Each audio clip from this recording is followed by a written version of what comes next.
जावद में हम जैसे देख रहे हैं कि अभी हमारे केसेस अभी भी आ रहे हैं और हमने दोनों जो हमारी एक्टिव कंटेनमेंट जोन थी, जो प्रमुखता मोमिन मोहल्ला और वार्ड नंबर 9, इसमें लगभग हमारे अभी भी 250 सैंपल पेंडिंग पड़े हुए हैं। हमने इनमें सारे ही घरों के हमने सैंपल्स ले लिए हैं, तो आगे आने वाले दिनों में हो सकता है कुछ नंबर्स और आएँ, तो उसको लेके हमने कुछ तैयारियों के लिए आज प्रशासनिक अधिकारियों को निर्देश दिए हैं और होप हमारी ये है कि ऑब्वियसली कम से कम आए। दूसरी बात हम लोगों ने ये करी है कि जो कंटेनमेंट एरिया है और बफर जोन में, वहाँ पे कंटिन्यूसली जो ILI सारी का कोई भी अगर केस आता है उसको इमीडिएटली सैंपल कराएं। तीसरी चीज़ इस बात पे चर्चा करी है कि जो फीवर क्लिनिक है जावद की, उसको ज़्यादा से ज़्यादा प्रमोट करें। कोई भी व्यक्ति अगर जो बफर जोन में है और उसको बुखार आता है या खांसी जुकाम आता है, तो वो फीवर क्लिनिक में जाए और अपना इलाज कराएं, घर पे दवाइयाँ ना लें। और इसके अतिरिक्त अगर वो मेडिकल स्टोर से भी दवाई लेता है तो कृपया करके फीवर क्लिनिक में भी इसकी जानकारी दें। सर, अभी इलाज में किस तरह का आंकड़ा है, कितने पॉजिटिव है, कितनी मौत हो चुकी है? नहीं, ज़िले में पूरे ज़िले में हमारी 5 मौतें हुई हैं। आज हमने जावद के 23 पेशेंट्स को रिलीज़ भी किया है। कल भी 30 पेशेंट जावद के ठीक होके आ रहे हैं। कुछ लोगों को हम लोग अपनी फैसिलिटी में वापस रख रहे हैं जिनके घरों में कमरे कम हैं।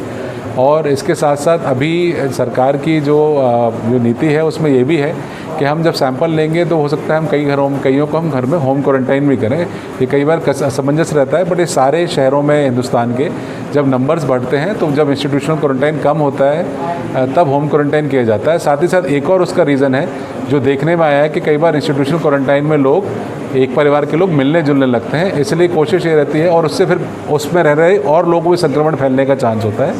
तो ये सारे प्रैक्टिकल एक्सपीरियंस जो अन्य शहरों में भी हुए हैं, इसको देखते हुए ये भी एक हम प्रथा का मतलब ये चीज़ चालू करेंगे कि जहाँ पे जिस घर में पर्याप्त जगह है उस घर में उसको होम क्वारंटाइन किया जा सकता है।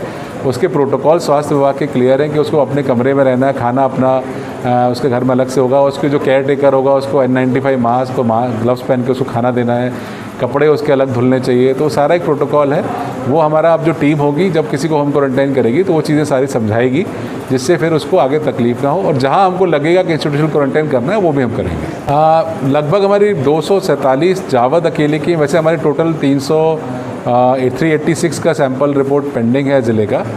जावद का कितना आएगा मैं नहीं कह सकता, बिकॉज ये लैब्स पे है, वो 400 रिपोर्ट हमारी पेंडिंग है, उसमें से कितना भेजती है।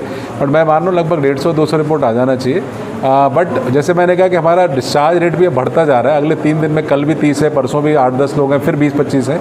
तो ये कुछ दिन में जावद की स्थिति हमारे अगले 4-5 दिन में कंट्रोल में आ जाएगी। और ये हमारा लास्ट लॉट जावद का लगा है एक तरीके से, क्योंकि अपने मोमिन मोहल्ला, उम्मेदपुरा मोरलेस क्लियर हो गया है हमारे, क्योंकि सारे घर के सैंपल भी हो गए हैं और मोरलेस सारों की रिपोर्ट्स आ गई। कुछ 1-2 को बची वो आज आ जाएगी।